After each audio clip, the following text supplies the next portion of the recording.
Hello guys, magandang umaga sa lahat. So ito na pala yung ating full video demo ng ating Pisotab. Okay?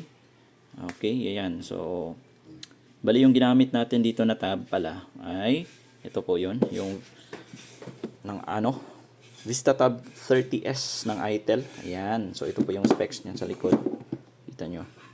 Okay, naka 12 GB RAM and then naka 128 gig yung room para at least marami yung games na ma-install niya. Okay, naka 11 inches. And then yung battery niya, kita nyo, naka 7,000 milliamperes yan.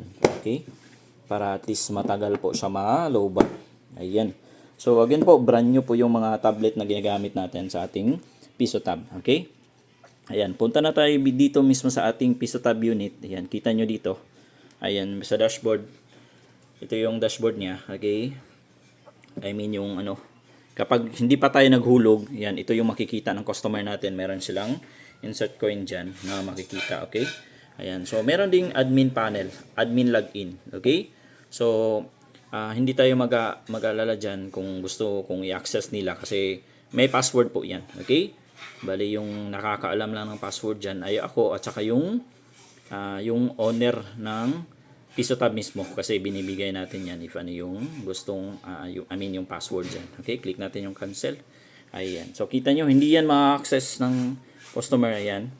Kita nyo, yan. Hindi nila ma-click yan.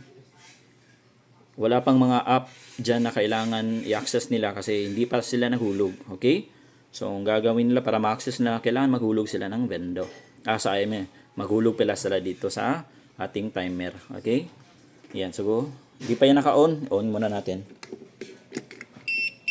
Ayan, naka-on na siya. Okay?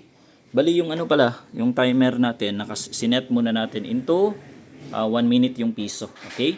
So after natin maghulog, may lalabas dyan yung mga apps na pwedeng i-access ng mga customer. Okay? Hulog na natin. Okay? Ayan. So, ayan. So ito yung mga pwedeng i-access ng mga customer na. Yan. So, kung gusto nila mag-YouTube sila, okay, pwede. May Google Chrome if gusto nila mag-research. May mga games na din tayo na in-install dyan. Facebook, Honor of Kings, Mobile Legends. Ayan, ito yung mga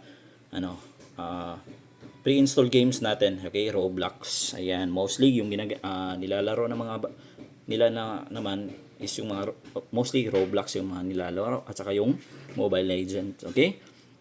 Ayan. So, kita nyo after dito, after nila magamit yung app, ayan, sige, try natin, YouTube, ayan. After ng oras nila, automatically nag-i-exit yan, okay? So, try natin dyan, play natin yan. Wait natin na matapos yung yung time, okay, if yung mangyayari dito, ayan, kita nyo.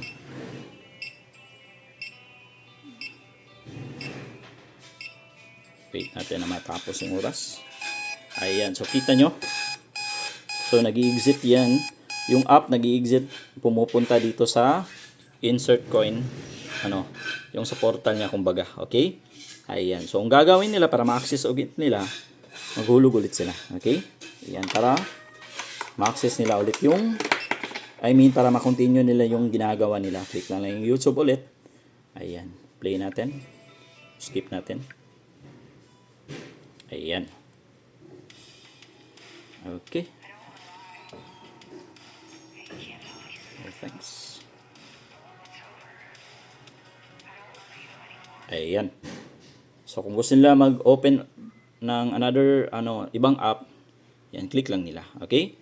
Ayan, wait natin ulit yung Again, hindi sila makaka-access dyan. Yan, kita nyo. Hindi nila ma-access yan.